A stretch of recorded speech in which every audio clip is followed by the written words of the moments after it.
ஒருபோதும் உன்னை பிரிய நிலையான உறவொன்று வேண்டும். உன்னுடன் கூட எரிந்தாலும் உன்னாமம் நான் சொல்ல வேண்டும். நீங்காத நிழலாக வா இறைவா, ஒருபோதும் உன்னை பிரிய நிலையான உறவொன்று வேண்டும்.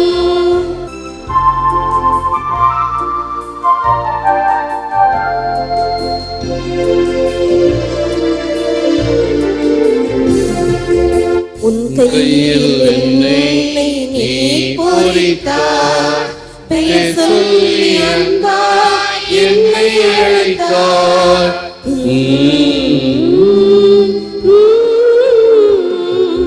உன் கையில் என்னை நீ பொறித்தாய், பெயர் சொல்லி அன்பாய் என்னை அழைத்தாய்.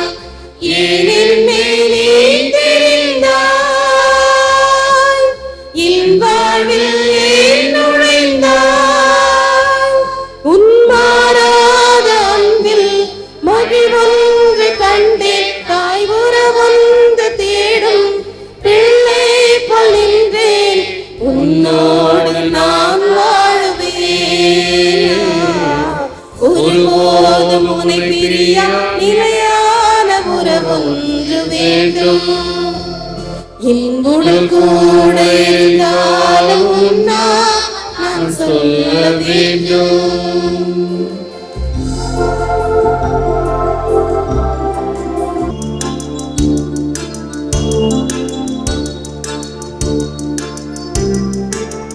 ஆண்டவரை தன் கடவுளாக கொண்ட இனம் பேறு பெற்றது. அவர் தமது உரிமை சொத்தாக தெரிந்தெடுத்த மக்கள் பேறு பெற்றோர். நம் ஆண்டவரை நம்பியிருக்கிறோம். அவர் தமக்கு துணையும் கேடையும் ஆவார். தம் உள்ளம் அவரை நினைத்து களி கூறும். ஏனெனில் அவர் திருப்பெயரில் நாம் நம்பிக்கை வைத்துள்ளோம். அல்லேலூயா, அல்லேலூயா, அல்லேலூயா, அல்லேலூயா, அல்லேலூயா, அல்லேலூயா, அல்லேலூயா. ஒருவர் மற்றவரிடம் அன்பு செலுத்துங்கள் என்னும் புதிய கட்டளையை நான் உங்களுக்கு கொடுக்கின்றேன். நான் உங்களிடம் அன்பு செலுத்தியது போல நீங்களும் ஒருவர் மற்றவரிடம் அன்பு செலுத்துங்கள் என்கிறார் ஆண்டவர். அல்லேலூயா, அல்லேலூயா. ஆண்டவர் உங்களோடு இருப்பாராக, உம்மோடு இருப்பாராக. புனித மத்தேயு எழுதிய நற்செய்தியிலிருந்து வாசகம். ஆண்டவரே உமக்கு மகிமை. மகிமை அதிகாரம் 25 திருவசனங்கள் 14 30 வரை. அக்காலத்தில் இயேசு தாம் சீடருக்கு கூறிய ஓமை விண்ணரசை பின்வரும் நிகழ்ச்சி வாயிலாகவும் விளக்கலாம். நெடும் பயணம் செல்ல இருந்த ஒருவர் தம் பணியாளர்களை அழைத்து அவர்களிடம் தம் உடைமைகளை ஒப்படைத்தார். அவரவர் திறமைக்கு ஏற்ப ஒருவருக்கு 5 தாலந்தும், வேறொருவருக்கு 2 தாலந்தும், இன்னொருவருக்கு 1 தாலந்தும் கொடுத்துவிட்டு நெடும் பயணம் மேற்கொண்டார். 5 தாலந்தை பெற்றவர் போய் அவற்றை கொண்டு வாணிகம் செய்து வேறு 5 தாலந்து ஈட்டினார். அவ்வாறே 2 தாலந்து பெற்றவர் மேலும் 2 தாலந்து ஈட்டினார். 1 தாலந்து பெற்றவரோ போய் நிலத்தை தோண்டி தம் தலைவரின் பணத்தை புதைத்து வைத்தார்.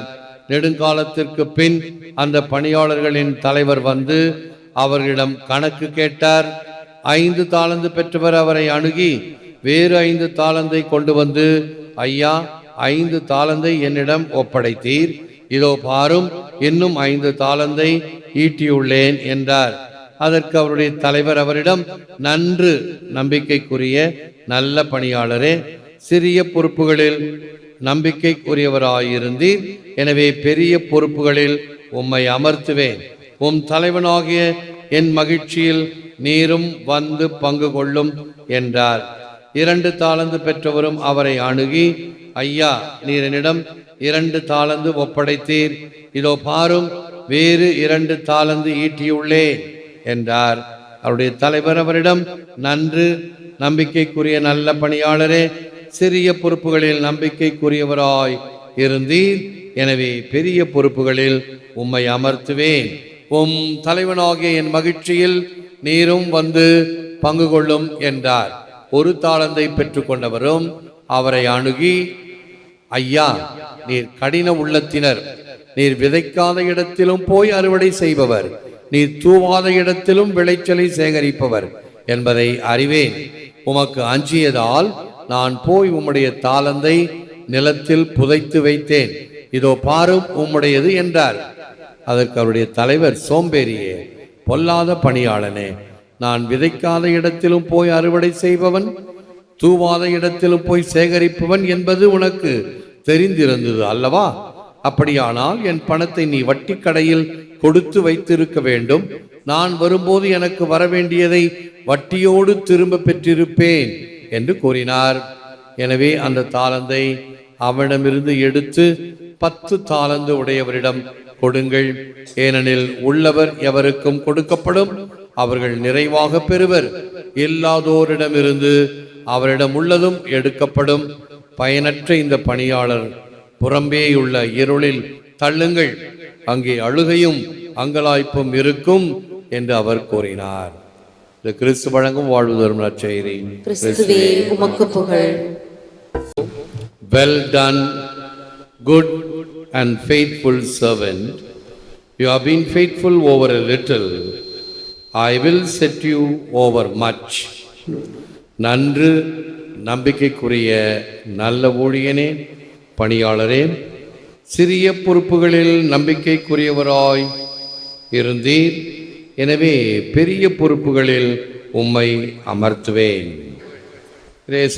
சகோதரர்களே, எந்தையாய் எம்பிரான் மற்றும் யாவருக்கும் தந்தை தாய் தம்பிரான் தனக்கு அஃது இலான்.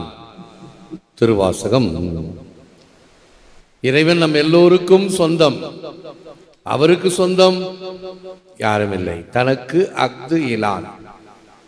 கடவுளுக்கு தாய் தகப்பன் உண்டா? இல்லை. சொந்த பந்தம் உண்டா? இல்லை. நாம் அவருடைய மக்கள், அவன் நம்முடைய கடவுள். அதுதான் இறைவனுக்கும் நமக்கும் இருக்கக்கூடிய உறவு. ஆனால் நமக்கு சொந்தம் பந்தம் பல வகையில் உண்டு. ஆகவேதான் பற்றில்லாதவன் பற்றினை பற்றுக என்றும் திருக்குறள் கூறுகிறது. எத்தகைய துவக்கமும் முடிவும் இல்லாதவன், ஆதி அந்தம் இல்லாதவன், இப்படி பல கருத்துக்கள் தமிழ் மொழியிலும் சரி, லத்தீனில் நம்முடைய தாமஸ் அக்வீனாஸ் நிறைய கொடுத்திருக்கிறார். அதை சுருக்கமாக நாம் 6 லட்சணங்களில் தெரிந்து கொள்கிறோம். முதலாவது சர்வேஸ்வரன் தாமாயிருக்கிறார். 2வது தோக்கம் முடிவு இல்லாமல் இருக்கிறார். 3வது சரீரம் இல்லாமல் இருக்கிறார். 4வது அளவிலாத சகல நன்மை சொல்வார். 5வது எங்கும் வியாபித்திருக்கிறார். 6வது எல்லாவற்றுக்கும் ஆதி காரணமாக இருக்கிறார். இந்த 6 லட்சணங்கள் கடவுளை பற்றி மிக மிக துல்லியமாக எடுத்துரைக்கக்கூடிய மிகப்பெரிய விளக்கம். ஆகவே எந்தையாய் எம்பிரான் மற்றும் யாவருக்கும் தந்தை தாய் தம்பிரான் தனக்கு அஃது இலான் என்பதும், if we can't do great things, we can do little things in a great way. அன்னை தெரசாவுடைய அருமையான வார்த்தைகள். பெரிய காரியங்களை நாம் செய்யாவிட்டாலும் சிறிய காரியங்களை அரிய முறையில் செய்யலாம். Do the little things in an extraordinary way. இந்த எக்ஸ்ட்ராடினரி வே என்ன? எல்லாருக்கும் இறைவன் வாய்ப்பை கொடுக்கின்றார். மிக அசாதாரணமான காரியங்கள் மிக சிறிய காரியத்தில் செய்யலாம். அதற்கு நான் ஒரு உதாரணம் சொல்லுவேன். ஒரு மீன் தொட்டி, மீன் தொட்டியில அழகிய வண்ண மீன்கள் நீந்தி கொண்டிருக்கின்றன. அதில் ஒரே ஒரு மீன் துள்ளி குதித்து வெளியே விழுந்து விடுகிறது. அதை பார்த்த ஒரு பூனை வேகமாக ஓடி வந்து, பூனை மீனை பார்த்தா அதுக்கு உயிராச்சே, கவ்விக்கொண்டு ஓடிவிடுமா என்று பார்த்தால் இல்லை. பூனை அந்த மீனை கவ்வி எடுத்து அந்த தண்ணி தொட்டிக்குள் போடுகிறது. தண்ணி தொட்டிக்குள் நீந்துகிற மீனை பார்த்து தண்ணி தொட்டிக்கு ஒரு முத்தம் கொடுத்து விட்டு செல்கிறது. கீழே எழுதப்பட்ட ஒரு வாக்கியம், டூ தி எக்ஸ்ட்ராடினரி. எல்லா பூனைக்கும் மீன் பிடிக்கும். ஆகவே அதை விடுத்து அதை மறுபடியும் வாழ வைக்க வேண்டும் என்று தண்ணீரில் போட்டு அது நீந்துவதை பார்த்து முத்தம் கொடுக்கிறதே டூ தி எக்ஸ்ட்ராடினரி. ஏன் அந்த பூனை செய்யும் பொழுது நாம் செய்ய முடியாதா? ஒரே இடத்தில் 2 விபத்துக்கள், மனிதர்கள் அடிபட்டு செத்து கிடக்கிறார்கள். ஒருவர் கூட அருகில் சென்று உதவ முன்வரவில்லை.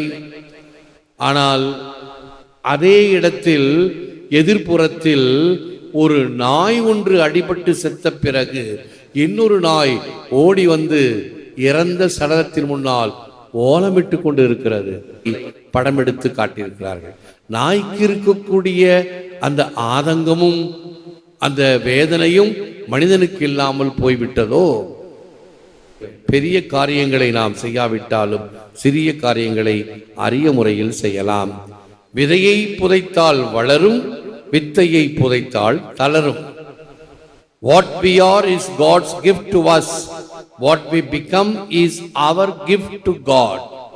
நாம் இருப்பது இறைவனின் கொடை. மாறும் நம் வாழ்வு இறைவனுக்கு நம் கொடை. இறைவன் நமக்கு கொடுத்திருக்கிறார். இவைகளை பயன்படுத்தி எப்படி இறைவனுக்கு இதை திருப்பி கொடுக்கிறோம், அதுதான் இறைவனுக்கு நாம் செய்கின்ற காணிக்கை, கொடை. நீர் எனக்கு கொடுத்தாய், இவைகளை பயன்படுத்தி இப்படி திருப்பி தருகிறேன். அதுதான் என்னுடைய நற்செய்தி, தாளந்தின் ஓமை. மண்புழு கூட நிலத்தை உழுது உதவும்.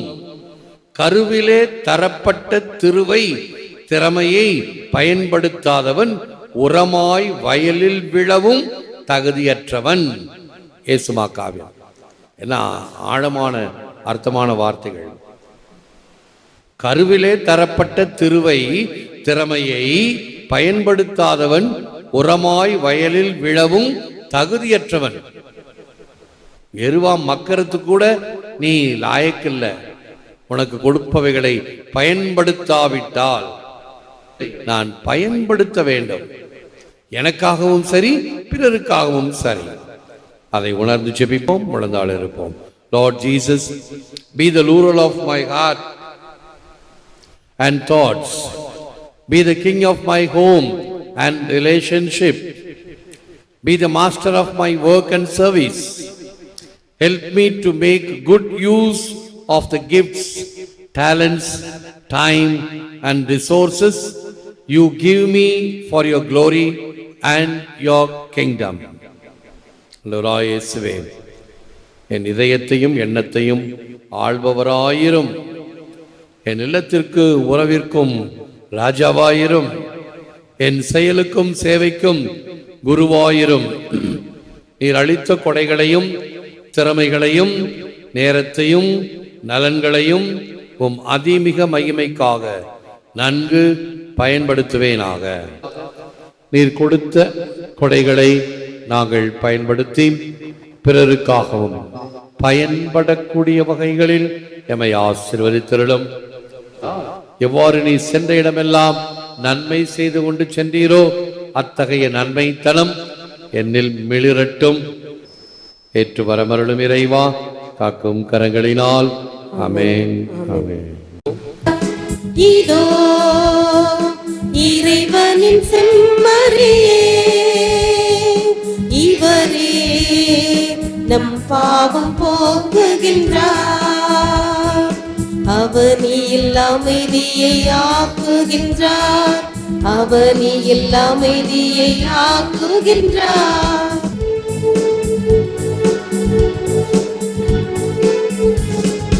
கடவுள் நம்மோடு இருக்கின்றார்.